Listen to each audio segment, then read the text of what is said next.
बिस्मिल्लाहिर्रहमानिर्रहीम, अस्सलाम वालेकुम। मैं आपका मेज़बान समी इब्राहिम और आप हमारा सोशल मीडिया देख रहे हैं। आज 19 जून है और जुमे का दिन, शाम ढल रही है, दोपहर ढल रही है, रादर शाम होने को है और मैं इस्लामाबाद से आपसे मुखातिब हूँ। सुबह के वक्त कुछ बादल रहे लेकिन अभी इस वक्त गर्मी है और आने वाले दिनों में भी लग रहा है कि गर्मी होगी। आज एक बड़ा ऐलान शहबाज शरीफ साहब ने अपनी तरफ से किया, लेकिन समझने वाले समझ रहे हैं कि आज उन्होंने फिर कौम को चूना लगाया और पाकिस्तानी मीडिया जो है मेन स्ट्रीम मीडिया चीख चीख कर एंकर्स को स्पेशल कहा जा रहा है, बड़ी खबर आ गई, बड़ी खबर आ गई, पेट्रोल की कीमत में 74 रुपये पर लीटर कमी कर दी गई है, वादा पूरा कर दिया, आवाम को रिलीफ दे दिया। इतना बड़ा झूठ और इतना बड़ा चूना कोई लगाए। मीडिया का तो काम ये था कि वो माजी के रेट्स निकालते। जंग शुरू होने से पहले क्या पेट्रोल की कीमत थी, इंटरनेशनल मार्केट में कितने में बिक रहा था, पाकिस्तान में कितने का बिक रहा था, अब इंटरनेशनल मार्केट में क्या कीमत है और पाकिस्तान अब कितने में बेच रहा है, और जो पेट्रोलियम लीवी है, जो टैक्स है, उसमें कितना इजाफा किया गया, तो फिर वो सामने रख के कौम को बताते तो कौम को पता चलता कि ये कितना बड़ा चूना लगाया शहबाज शरीफ ने।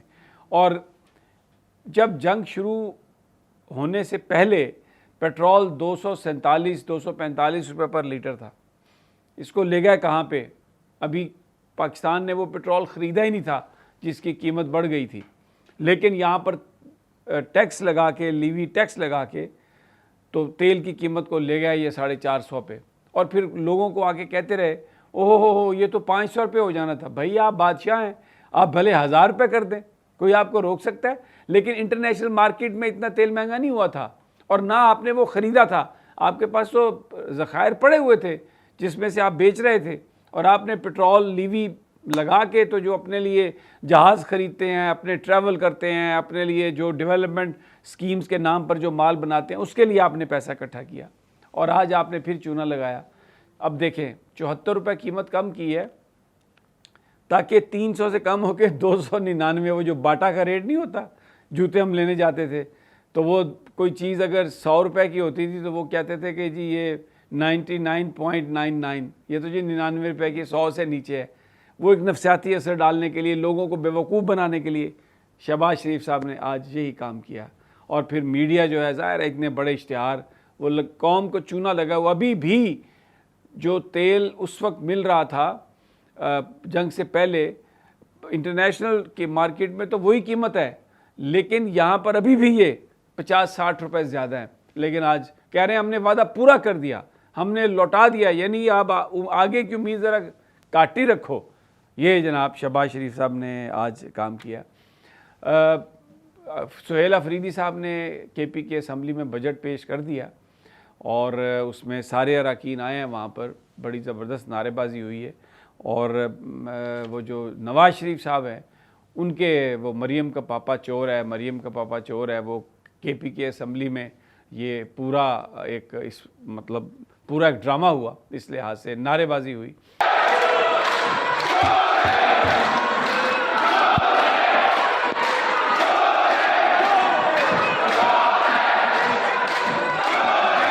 और इसकी जो हो सकता है ये नारेबाजी ना होती, लेकिन क्योंकि नून लीगी और ये जो सारे अपोजिशन के लोग हैं, ये जिस तरीके से आए तो उनको रोकने के लिए यही किया KP वालों ने, और वो मरियम नवाज़ के नारे जो है ना वो लगाने शुरू कर दिए।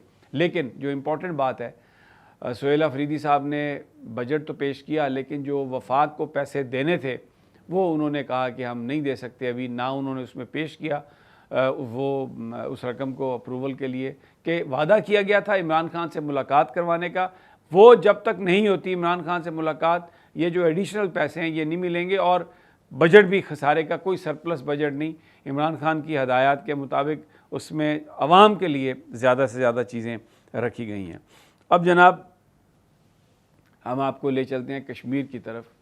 वहाँ पर जो मुजाहिरीन हैं, वहाँ पर जो इस वक्त इज्तिमा हैं, बहुत बड़े बड़े इज्तिमा हैं, और यानी ये आप देखें रावला कोट का रात का इज्तिमा, इसमें नारे सुने और ये देखें सब क्या है। इसकी खातिर आवाज दो, आवाज दो, रात के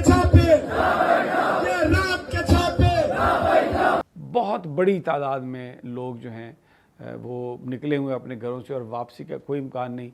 इन्होंने जो ग़िज़ा है, खाने पीने की चीज़ें वो रोक दी हैं, बल्कि रावलाकोट से तो ये कश्मीरी रहनुमा कह रहे हैं कि वहाँ पर पानी पर भी पाबंदी लगा दी है, पीने का पानी जो है उसकी भी ये किल्लत करने की कोशिश कर रहे हैं। लेकिन बहरहाल जो रास्ते हैं, चोर रास्ते, वहाँ से इर्द गिर्द से इमदाद मिल रही है।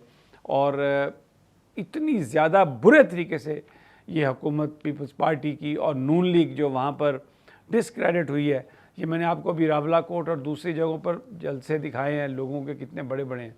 अब मैं आपको नून लीग की एक अजीम शान रैली आपको दिखाता हूँ, ज़रा देखिए। करोड़ों लोगों पर मुश्तमिल ये रैली है। आप नज़र अगर एक एक बंदा 50 लाख हम उसको तसव्वुर करें तो फिर ये कोई 30-40 करोड़ की आपको नज़र आता है कि ये रैली है।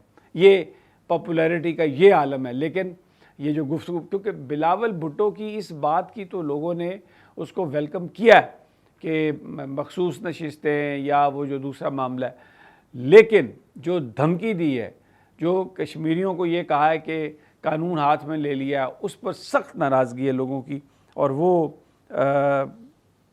माफ़ करने के लिए तैयार नहीं है इस हवाले से। अच्छा, सज़ा जज़ा का पाकिस्तान में जो मामला है, बड़ा आदमी अरबों रुपए फ्रॉड कर ले, बेनामी अकाउंट बना ले, उसके केस भी माफ़ हो जाते हैं, वो सदर पाकिस्तान भी बन जाता है, वो वज़ीर-ए-आज़म पाकिस्तान भी बन जाता है, वो वज़ीर आला भी बन जाते हैं, वो कुछ भी कर सकते हैं। लेकिन गरीब आदमी, चोरी गलत है, नहीं होनी चाहिए, लेकिन मैं आपको भी एक ये फुटेज दिखाता हूँ। इसमें एक बंदे को पकड़ा है पुलिस ने कि वो शायद बिजली चोरी कर रहा था। गरीब आदमी होगा, पैसे नहीं होंगे बिजली देने के, चोरी कर ली होगी, बुरा काम है, कोई उसको इंडोर्स नहीं कर रहा। लेकिन मुझे ये बताइए, पुलिस को ये इख्तियार है कि वो लोगों को सरेआम मारे? कभी इनको तो पकड़ के, जिन लोगों के ऊपर अरबों के चार्जेस थे बेईमानी के, बेनामी अकाउंट्स के, इनको तो पुलिस ने थप्पड़ तक नहीं मारा, इनको तो सल्यूट मारते थे और इनको अब अपना सदर, वज़ीर आज़म और सब कुछ बना लिया। ये ज़रा देखिए कि एक गरीब आदमी के साथ क्या हो रहा है।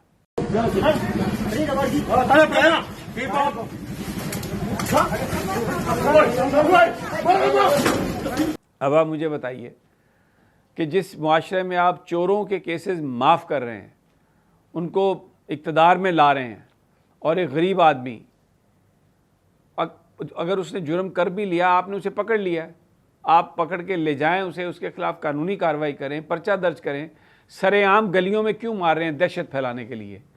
पॉलिटिकल वर्कर हो तो उसको मारते हैं, कोई गरीब आदमी हो तो उसको मारते हैं, और वो जो अमीर चोर हैं उनको आप अपने पास रखते। सारा मुआशरा ही ये दोगलेपन का। मैं अभी वसीम बादामी को देख रहा था और वो क्योंकि बर्जन स्टॉक पहुंच गए हैं, 8 या 9 एंकर पहुंचाए गए थे वहाँ पर, वो जो तकरीब हो रही थी, ताकि उसकी बात करें, पब्लिसिटी करें और बताएं कि पता नहीं पाकिस्तान चांद पर पहुंच गया।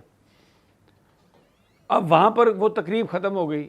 अब सहाफ़ी तो टिकट भर लिए गए, कमरों के किराए, गाड़ियाँ, वो कैसे वापस आएंगे? अच्छा, फिर को ख़बर भी करनी है। अभी मैं देख रहा था, यानी ये सहाफ़त में चूना कैसे लगाते हैं।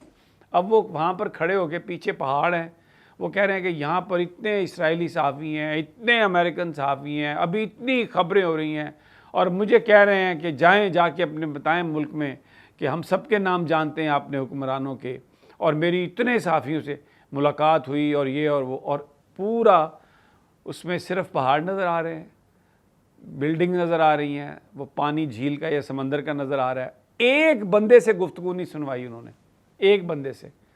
अब 1, 2, 4 बंदे वहाँ पे पकड़ के उनसे अपने किसी प्रोग्राम के लिए उन्होंने ज़रूर कोई इंटरव्यू किए होंगे, लेकिन ख़बर चल रही है और बादामी साहब कह रहे हैं कि यहाँ पर ख़बरें ही ख़बरें हैं और दुनिया की सबसे बड़ी पीस डील यहाँ पर हुई है। बर्जन स्टॉक में तो कुछ भी नहीं हुआ भाई। बर्जन स्टॉक में क्या हुआ है? वहाँ पे तो सिर्फ आप गए हैं और अभी 2-3 दिन सरकारी खर्चे पे आप सैर करेंगे, रोटी पानी खाएंगे और उसके बाद वापस आ जाएंगे। तो ये झूठ। आप देखें मीडिया पाकिस्तान का, यानी जो कौम को चूना लगाया शहबाज शरीफ ने, उसका बड़े ज़ोर ज़ोर से, और फिर वो जो एंकर हैं हमारे में, हम क्या अब उनका नाम लूँ करें, दिस इज़ सब्सटेंशियल, ये बहुत सब्सटेंशियल है।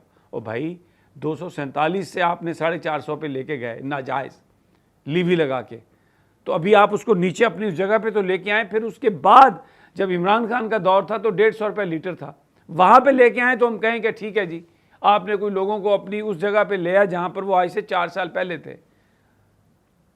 सहाफ़त हो, सियासत हो, कुछ भी हो, इस वक्त जो चल रहा है बस वो ना पूछें तो बेहतर है।